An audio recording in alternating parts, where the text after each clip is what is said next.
Bonjour, bonsoir, quelle que soit votre position sur la planète Terre, on se retrouve encore pour continuer, disons, notre saga spirituelle sur le code Vodou. Et le temps ne nous ayant pas suffi, nous allons continuer la précédente vidéo, justement, pour clarifier les choses.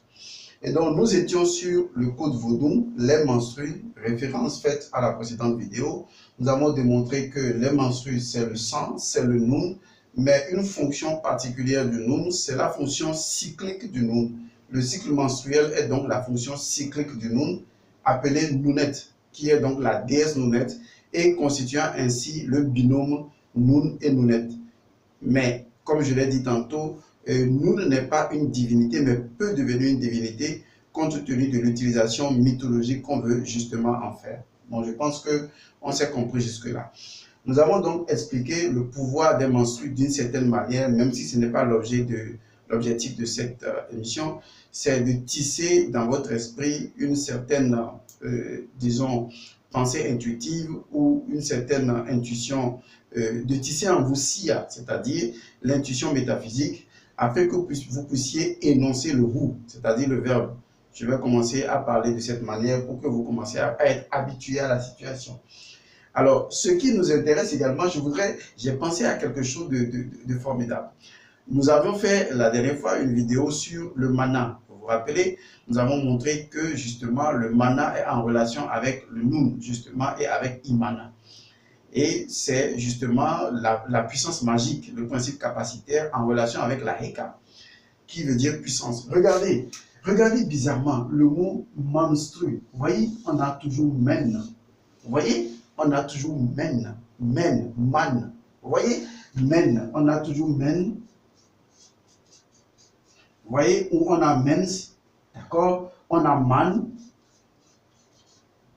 Excusez, on a man. On a donc mana, en quelque sorte.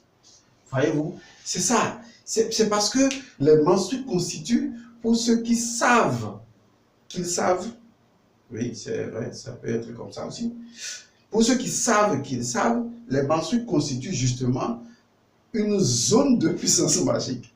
Et c'est ce qui est important, puisque Nounet représente la partie, disons, en quelque sorte, pratiquement la partie B, la partie qui descend, puis c'est sa contrepartie de Noun, et c'est cette fonction-là qui va être déléguée, disons, à une divinité Min, vous voyez, et une divinité en érection qui va rendre l'activité au sein donc du permanent, et va devenir également Mana, la puissance magique. La puissance magique. Mana, donc Man, Human. Bon, on avait déjà parlé de tout ça. Alors, aujourd'hui, nous allons aborder justement le cycle menstruel. Les 4 phases du cycle menstruel. J'ai dit que la première phase, c'est les menstrues. Les menstrues qui durent sur un certain nombre de jours, 5 à plus, ça dépend des femmes, selon le cycle. Et donc, on a une période menstruelle qui va être appelée la période chaotique ou la période dite magique, ou généralement la période de la sorcière ou de la grande sorcière, de la matrone. C'est une période la meilleure pour la femme. Je dis bien, c'est une période la meilleure pour la femme. Et je suis étonné que les femmes se sentent souillées. Tellement qu'il y a des femmes qui n'aiment pas les menstrues, qu'elles prennent des médicaments pour arrêter même les menstrues. Waouh, c'est terrible. On prend des médicaments pour supprimer les menstrues, pour supprimer sa fertilité, supprimer sa féminité. Car justement là, il s'agit de Nounet, il s'agit d'un pouvoir divin au sein du Noun. C'est pourquoi la femme de thème dans la mythologie togolaise est l'élément déclencheur de ce qui va changer la routine. La routine divine, oui, c'est également disable. Permettez les extrapolations de mots, mais c'est comme ça la métaphysique crée également ses propres concepts. Donc, nous avons la première phase du cycle menstruel, appelons ça ainsi. Et donc, cette première phase-là, c'est la période des menstrues, c'est la période des règles. C'est la période de toute puissance. Pourquoi c'est la période de toute puissance? C'est la période de toute-puissance parce qu'elle est également en relation avec une divinité qui sera la transposition, voilà, oui, qui sera la transposition de Nounet dans, disons, les légendes d'Hermopolis, par exemple. Et cette divinité-là, c'est justement Sekhmet ou Sokit, selon les prononciations des gens.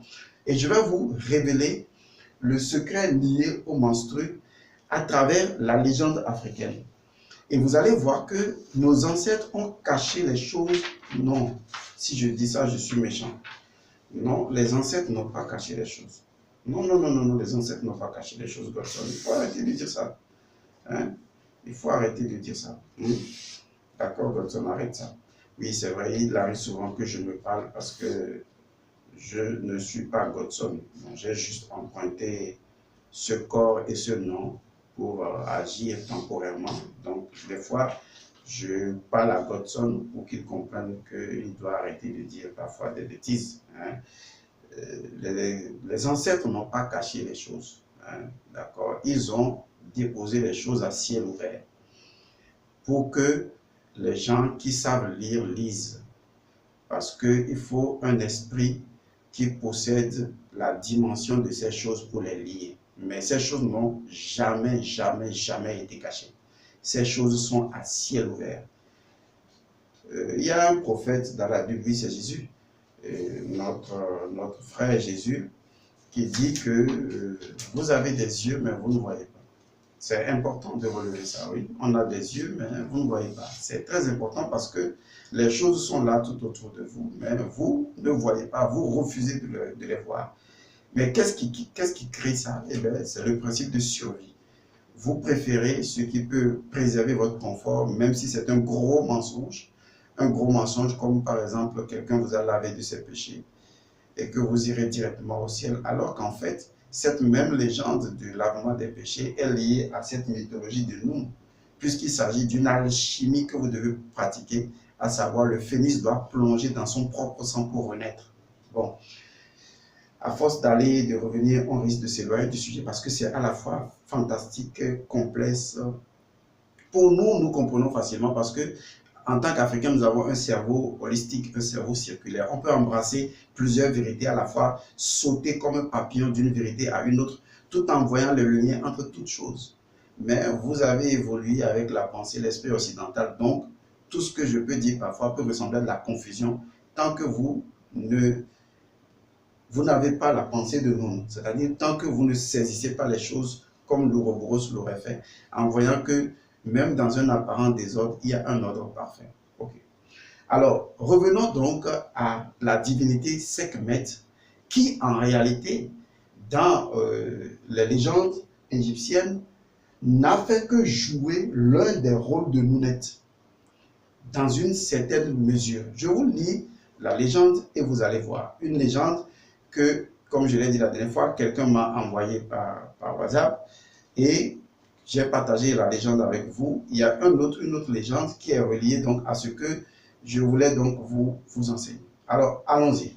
Puisque, excusez, hein, c'est des petites écritures, mais je vais tenter de lire quand même la légende. La légende dit ceci. Le soleil Ra régnait depuis des siècles. Les hommes s'aperçurent de sa décrépitude et complotèrent contre lui. Ra, irrité de leur blasphème, convoque autour de son trône le grand conseil des dieux de sa famille. Ceux-ci requièrent jugement et condamnation, mais Ré, craignant la fuite des coupables à la faveur des délais, charge de sa vengeance son œil divin, sa fille, Tefnout, sous la forme de Hathor ou de Sokit, en fait, Sekhmet, la meurtrière ou la guerrière ou la puissante, quel que soit le nom. Celle-ci, donc Sekhmet ou Sokit, celle-ci verbe fondre, fond sur les hommes, les massacre avec son grand coutelas jusqu'à la tombée de la nuit. Ré a pitié des hommes qui sont ses enfants. Pour empêcher Sokit de recommencer le lendemain, il se fait apporter des mandragores d'éléphantine, en quantité. Les fait écraser et mêler avec de la bière et le sang des hommes. On en remplit 7000 cruches. Il les fait porter sur le lieu du massacre, répandre sur la terre qu'elles inondent jusqu'à hauteur de 4 palmes. Au matin, Sokit Sekhmet sort.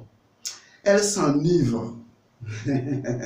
Elle s'enivre, oui, comme Noé s'est enivré. Oh là là, c'est beau les légendes. Elle s'enivre de ce liquide magique et son cœur s'adoucit. Afin de prévenir un renouveau de sa fureur et commémorer le châtiment, réinstitua un rite. Suivez bien. Il décréta qu'au jour de l'an, on brasserait pour Sekhmet autant de cruches de filtres qu'il y a de prêtresses du soleil. Et depuis ce jour jusqu'au temps du narrateur, ce rite s'accomplit. C'est magnifique. Un rite dans lequel on mélange des mandragores d'éléphantine qu'on fait écraser, mélanger à de la bière et du sang. Et donc, on retrouve là, dans le symbolisme du cycle, on retrouve également Sekhmet, qui, en tant que divinité égyptienne, en tant que projection, d'accord, puisque, disons, les Égyptiens sont très forts dans l'art de la symétrie, donc en tant que projection, quelque part, de Nounet, eh bien, naturellement, ce qui va se passer, c'est que Sekhmet, la puissante, la guerrière, la faucheuse d'âme, ou quel que soit le nom qu'on va lui donner, selon le rituel, est quand même fille de Ré, pas Hathor ou Tefnut. Vous voyez les transpositions ou les transports. Et à partir de là, va simplement être enivrée par ce rituel du sang et ne va plus tuer les hommes. On retrouve qu'en réalité, dans les légendes égyptiennes, Sekhmet est fondamentalement lié au cycle menstruel et particulièrement au menstru. Et là encore, vous allez voir le dieu Ré qui a donné une part du sang à Sekhmet pour éviter que d'autres déséquilibres ne se produisent. Il en est de même de l'utilisation des menstrues par la femme, car ces menstrues-là représentent justement, le cycle menstruel représente justement Sekhmet, représente justement Nounet au sein du Noun et constitue la partie active sans laquelle on ne peut rien créer. Si vous ne maîtrisez pas vos menstrues, si vous ne protégez pas vos menstrues, si vous ne protégez pas et vous ne vibrez pas les entités de vos menstrues pour les organiser pour le monde, eh bien, vous allez détruire le monde. C'est la raison pour laquelle les femmes ont occupé aujourd'hui la position entre griffes inférieure, parce qu'elles ont ignoré la puissance magique de leur féminité. Et chaque fois que la femme va ignorer la puissance magique de sa féminité, elle sera piétinée par les hommes. C'est pourquoi la Bible a dit clairement ceci, en s'adressant à Ève, qui aurait commis le péché, qui aurait mangé d'abord le fruit. Eh bien, Dieu s'adresse à Ève et a dit, parce que tu as fait cela, tu enfanteras dans la douleur. Ça fait 1. Il dit ensuite à Ève, c'est une facette, tout ça c'est des mythes, hein. Il dit ensuite à Ève, ta convoitise te mènera vers l'homme et lui, il dominera sur toi. Les femmes n'ont jamais compris cette phrase, qu'en réalité, c'est leur convoitise qui les a positionnés dans l'enfer, dans Inferus, dans l'enfer, dans la position inférieure à l'homme, ce qui en réalité n'était pas sa position de départ. Mais c'est sa convoitise. Le mot convoitise est un terme métaphysique qui renferme, disons, un ensemble d'éléments. D'accord? Donc c'est un terme générique qui renferme un ensemble d'éléments, dont la méconnaissance du pouvoir de sa féminité. D'accord? Tant que la femme ignorera le pouvoir de sa féminité, eh bien, Sekhmet ne sera pas enivré, nourri, eh bien, la femme sera toujours la première détruite parce qu'elle a perdu de sa puissance magique. Ok. Donc, la première phase du cycle menstruel, ce sont les menstrues, la période la plus importante du cycle. Je dis bien la période la plus importante parce que la période la plus mystique, ouais, la période la plus spirituelle, la période qui nécessite l'intervention de Roux et de Sia, l'intervention de vibrer, du verbe. C'est la source première de la semence. C'est là qu'on sème par le verbe. Avant de semer physiquement, il faut semer par le verbe. C'est là que le travail spirituel commence. Car les entités qui font partie du Noun, c'est ces mêmes entités-là que la femme doit pondre. Excusez le mot pondre, c'est pas un poulet quand même. Oui, pondre parce que le fait est important. Bon, on arrivera à ça. Donc, c'est ces entités qui sont déjà dans le Noun que la femme va pondre. La femme va accoucher des entités qui sont préexistantes à l'intérieur de Noun. Donc, ces entités qui sont déjà dans son cycle menstruel, c'est ces entités qu'elle va accoucher. Mais si ces entités ne sont pas ordonnées, ne sont pas vibrées sur les fréquences qu'elle veut, elle accouchera des individus macabres.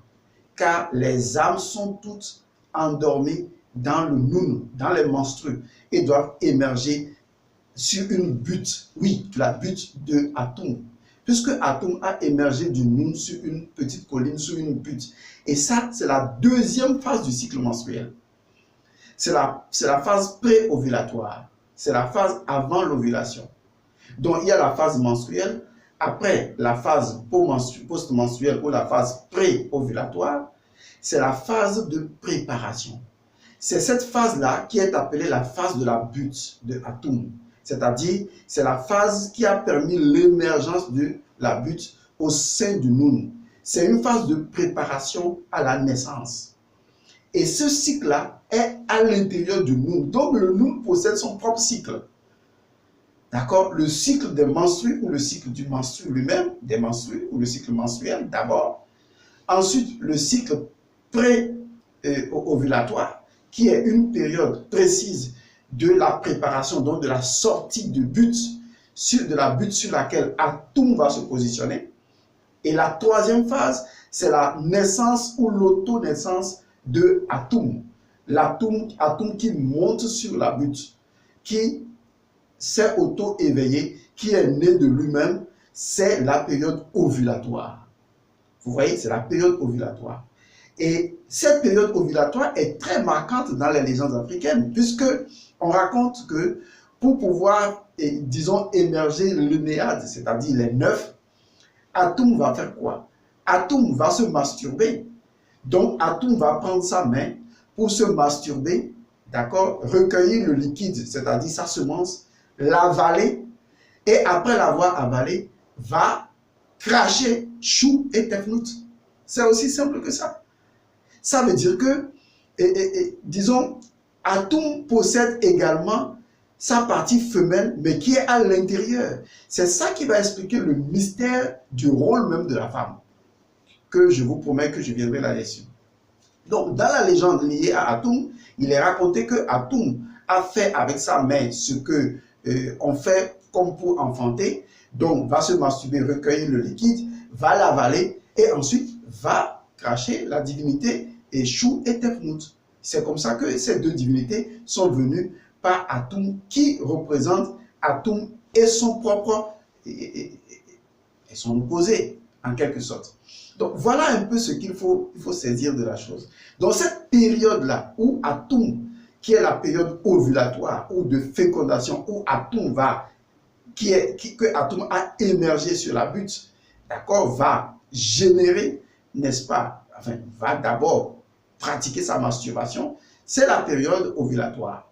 C'est la période de l'ovulation ou de fécondation. Et ensuite, la dernière phase du cycle menstruel, eh bien, c'est la phase d'accouchement. C'est là où Atum va émerger, va faire émerger le néade. Et le nombre 9 est lié également à la période de la grossesse d'une femme. 8,5, 9, c'est lié à la période de la grossesse d'une femme. Donc, le néade, la naissance des dieux, eh bien, c'est lié à la quatrième phase, parce que, en ce qui concerne, disons, le cycle menstruel universel, il est impossible qu'il n'y ait pas de création.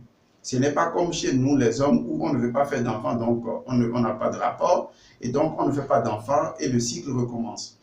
Mais chez Dieu, étant donné qu'il est en perpétuelle création et expansion de sa propre réalité au sein de sa propre réalité, de façon illimitée et infinie, et bien, justement, la naissance de l'Énéade conclut en quelque sorte la dernière phase, et l'Énéade, au sein de sa propre nature, va également émerger des divinités à l'échelle infinie. Donc, le cycle menstruel de la femme est constitué de 4 phases, qui sont les 4 phases au sein du Nun, constituant la nature de Nounet. Et donc, ces 4 phases-là, la première phase, c'est la phase du menstru même, la phase du Nun. Et cette phase, c'est la phase qui nécessite de faire vibrer, n'est-ce pas, par le Bessa, pour pouvoir identifier les entités au sein du Nun qu'on veut créer. Donc, il faut semer par le pouvoir du verbe. Il faut l'intention et le verbe qui sèment, qui vont faire que l'entité qui sera choisie au sein des menstrues ou au sein du Nun doit apparaître pour être créée. L'autre chose également, c'est la consécration continue mensuelle des menstrues. Car les menstrues étant un événement chaotique, il faut non seulement pratiquer un rituel qui unifie définitivement les entités de cette femme-là au sein de ses menstrues, mais il faut cycliquement pratiquer ce rituel pour que les entités des menstrues de la femme soient sous la domination de la femme et que la femme puisse prononcer les paroles consécratoires pour les ordonner. Autrement, ces entités vont se libérer dans le monde, soit sous la forme d'enfants ou de choses qui vont détruire le monde, simplement parce que tout ce qui est contre nature n'est pas approuvé par Ré. Et Ré va envoyer la guerrière Sekhmet qui, quand elle ne reçoit pas son lot d'équilibre, va détruire la création. Vous commencez donc à saisir un peu tout ça. Donc, la deuxième phase, c'est la période préovulatoire. C'est la période au cours de laquelle la butte d'Atum va émerger. C'est vrai que Atum a émergé avec sa butte, mais la butte s'est formée également. Donc, cette période-là, c'est la période préparatoire, avant l'ovulation. Donc, Atum sort de sa butte, c'est la période préparatoire. Sort avec sa butte, si vous voulez, sur la petite colline au sein du Nun, à l'intérieur, bien sûr, du Nun. Puisque le Nun est partout, le tout, l'englobant tout, le serpent qui se mord la queue, l'ouroboros. Et donc, quand Atum va émerger de cette réalité-là, Atum va maintenant aller à la phase ovulatoire. Atum va se masturber avec sa main, recueillir son liquide, l'avaler et ensuite, disons, cracher Tefnout. D'accord? Puisque le mot Tefnout veut dire cracher en quelque sorte, va cracher Tefnout et Chou et va les mettre, va les émerger et les deux dieux vont créer après Nout et Geb qui vont créer les autres divinités que vous connaissez, à savoir Osiris, Seth, Nephthys et Isis. Bon, on va revenir à tout ça. Donc, ce qui est important à comprendre, c'est cette période-là liée à l'ovulation et liée donc à la masturbation de Atum, à sa capacité fertile et de fécondation. Et la dernière période, c'est l'émergence de l'Énéade. Et l'Énéade, c'est le 9. C'est la période de la grossesse, puisque c'est la dernière phase qui va déboucher sur 9 mois, représentant donc l'Énéade. Nos ancêtres ont étudié tout ça. Donc, jusque-là, du début jusqu'à la fin, vous constatez que rien n'est mauvais dans ce que j'ai décrit. Tout est symbolique. C'est avec la pensée occidentale que vous avez considéré que même des choses naturelles pourraient être diaboliques, que vous êtes ce que vous êtes. C'est dangereux ça. On ne peut pas penser comme ça. Il faut arrêter ça. Je dis bien, il faut arrêter cela. Et donc, ici, dans le code vaudou, nous avons vu le rapport entre le sang qui circule en nous, entre le sang en tant que sang menstruel qu'il faut vocaliser, qu'il faut vibrer pour obtenir la volonté que l'on veut, semer l'esprit, la volonté dans le nous, dans le sang menstruel, pour que cela soit préparé. Car Atum a une volonté au sein du nous. Et c'est de cette volonté-là qu'il a émergé de sa butte, la deuxième période du cycle menstruel, et avant de se mettre à créer par sa propre masturbation en se retournant sur lui-même, représentant toujours l'ouroboros, puisque la masturbation, c'est toujours ce qui est à la fois ouvert et fermé. Vous voyez, Atum même ne répète que le fonctionnement primaire du Nun, dans une certaine mesure. C'est pourquoi il est l'élément premier, le principe premier, qui organise le chaos, qui, en fait, comme je l'ai expliqué tantôt, n'est pas chaotique. Donc, de Nounet, qui est le principe cyclique au sein du Nun, nous allons obtenir donc les menstrues, donc de mana, principe manasique, capacitaire, puissance magique, qui sera lié également à Sekhmet. Et donc, ces menstrues représentent l'instance de pouvoir. C'est là que la femme reprend le droit de sa puissance, parce qu'elle choisit sa féminité comme étant prioritaire. Si Nounet avait renoncé à sa féminité, rien ne serait créé. Le monde ne serait pas organisé, l'ordre, l'équilibre n'existerait pas. Si la Ma'at ou Isis ne reconnaît pas sa féminité, eh bien, il n'y aurait pas de résurrection d'Osiris. C'est parce que nos femmes d'aujourd'hui ne savent même pas ce qu'est la féminité. Et mieux, la dernière fois, j'ai appelé une amie et je lui ai dit, il faut faire une conférence, je vais faire une conférence sur le thème suivant, qu'est-ce que la femme? Parce qu'on croit savoir ce qu'est la femme, ou du moins la femme même, elle-même croit savoir ce qu'est la femme. Et c'est la plus grande bêtise que les hommes ont jamais créée, ça. Pensez qu'il suffit de regarder dans un dictionnaire et de définir qu'est-ce que la femme pour dire qu'on connaît la femme. C'est ça la bêtise. Parce que nous, aujourd'hui, avec la langue française ou les langues actuelles, les langues contemporaines, on a commencé à tellement conceptualiser les choses qu'on ne tisse plus de relation entre les choses qu'on conceptualise et leur nature intrinsèque. On dirait qu'il y a une dissociation. Donc aujourd'hui, quand on parle de femme, dans la tête de l'humanité, il n'y a aucune connexion à un principe métaphysique. Et donc c'est normal que la femme soit reléguée au rang d'objet et soit utilisée comme un objet sexuel. Puisque dans la pensée même de ceux qui réfléchissent le concept de la femme, elle n'est connectée à rien de mystique, rien de métaphysique, rien d'invisible, rien de profondément sacré à l'intérieur même de notre propre nature intrinsèque, à l'intérieur même de notre propre identité. Or, dans la pensée négro-africaine, il était clair que la femme, en tant que femme, n'était pas isolément femme. Attention, la femme, en tant que femme, n'était jamais isolément femme. Elle est d'abord femme en tant que principe universel.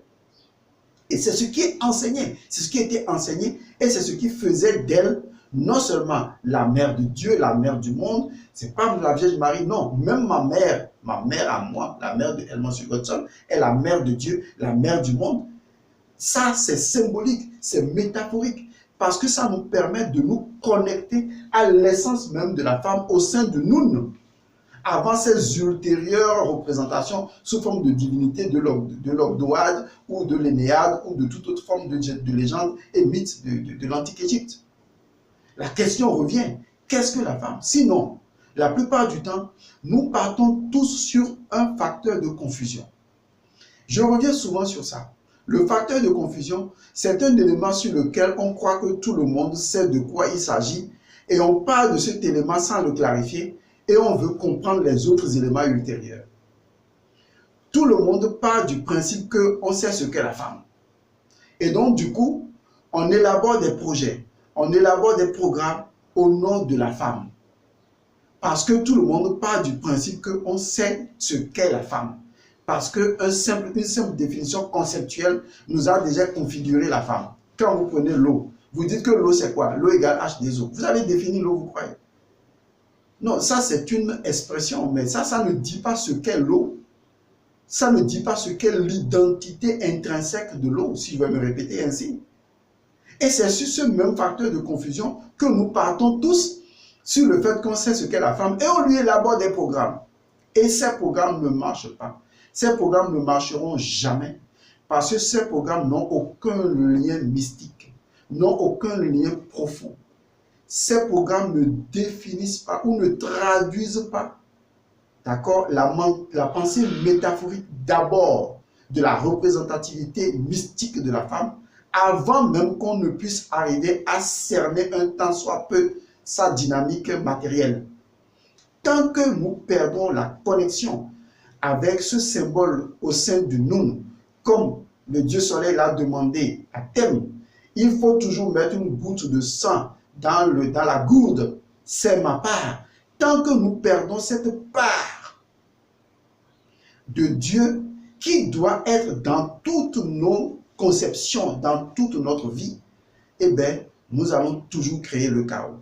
Voilà le malheur, voilà d'où vient le malheur. Donc, les femmes ont le pouvoir de se réveiller et de savoir que le cycle menstruel lui-même, c'est le vaudou, c'est l'ouroboros. Et au sein de l'ouroboros, il y a 4 phases qui vont devenir les 4 entités que nous allons voir ultérieurement. Et ces 4 entités-là sont représentées également dans le cycle menstruel. Mais oui, sont représentées. Vous avez dans le cycle menstruel, vous avez Sapata dans le cycle menstruel, vous avez les 4 divinités primaires dans le cycle menstruel de la femme. Si un Bokono vous dit que le cycle menstruel ou le menstruel de la femme, c'est de la saleté, ça détruit les divinités, c'est que ça, ce n'est pas des vraies divinités, ça. Les vraies divinités ne sont pas détruites par le flux menstruel. Le flux menstruel, lorsqu'il est ordonné, lorsque la parole l'a fait vibrer, est justement là pour accompagner les divinités. Car les divinités elles-mêmes naissent des menstrues. Les divinités naissent d'où? Les Neteru, les Nucheru, les Nuturu, quels que soient les noms, naissent d'où? Mais naissent du Nun, naissent du vaudou, naissent du sang universel, naissent des menstrues. Qu'est-ce qui n'est pas né des menstrues? Tout est né des menstrues, même les divinités sont nées des menstrues. La seule chose à laquelle il faut veiller, c'est de tout simplement veiller à ce que les menstrues soient vibrées par des formules consécratoires ou des formules mantriques ou des mantras ou des formules magiques, des formules de la Heka, d'accord, avant que ces menstrues ne soient introduites dans les temples sacrés ou que la femme ne soit introduite dans un temple sacré, afin que la femme joue véritablement son rôle de nounette, de limon, de pays, c'est-à-dire donner la vie. Et c'est normal que ce soit la femme en griffe qui soit le courroie de transmission, la courroie de transmission de la vie. Vous voyez, tout ça, ça se relie, tout ça, ça se tient. Et c'est à vous d'aller au-delà et de comprendre mieux ce que je suis en train de vous dire. Vous voyez que il y a tellement de choses à savoir. Il y a tellement de choses à connaître. Mais le simple fait de les connaître, le simple fait de les savoir, vous voyez, ça crée une forme de libération spirituelle, une forme de libération intérieure. Et ça crée une joie, un bonheur. Et c'est déjà le commencement. Toujours dans la prochaine vidéo sur le code vaudou, vous voyez que le code vaudou est dense. Sur le code vaudou, eh bien, vous aurez une autre révélation encore plus terrifiante et plus troublante. Et c'est ce qui va vous rapprocher encore et encore du vaudou. Et cela vous permettra de comprendre la relation inévitable, inéluctable, incontournable, trouvez d'autres mots s'il vous plaît, entre le vaudou et le ama, les plantes. On ne peut pas dissocier les plantes du vaudou. On ne peut pas dissocier, je vais le dire autrement, on ne peut pas dissocier les arbres du vaudou. Ce n'est pas possible. Et vous commencerez à mieux cerner les symboles de l'olivier, des arbres dans la Bible, que ce soit dans la légende égyptienne. Les arbres sont intrinsèquement liés au vaudou. Et vous comprendrez bientôt pourquoi. Tout est science. Il faut qu'on vous l'explique et vous allez voir que c'est de la science pure et simple. Au thème.